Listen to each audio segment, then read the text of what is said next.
In this video, I just quickly wanted to show you a couple other platforms you can take a look at. I know obviously if you're looking at this course, you know that you're going to be learning about ZippyCourses, but I didn't want to completely just kind of make them like the number one, like be all end all of everything. It's really just a platform I'm familiar with, and that's why I'm covering it.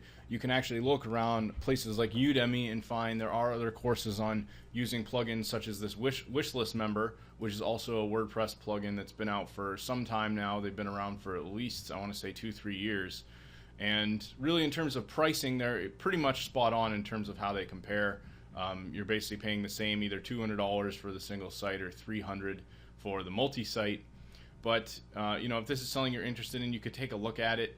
There's really, I would say overall I've used Wishlist Member, and I want to say it's a little more complicated to set up, but there are some things that you could integrate that ZippyCourses doesn't have, such as ClickBank integration or JVZoo integration, which is great for promoting products and things like that through those marketplaces. But I'm going to share a link as well. I've kind of compared some of these platforms. I didn't include Wishlist Member because I don't have an active site with it in this particular post. But you can do your own due diligence. Look around on the internet. There is another another Udemy course that actually covers Wishlist Member. I believe it was created by Rob Kubin, and I've checked out his courses. He does a really great job, so that's something you can also take a look at. In terms of another platform, I mentioned it in the last video. This platform is called Fedora, and this doesn't use WordPress. Basically, they've got their own self-hosted platform where you can go through and create a course.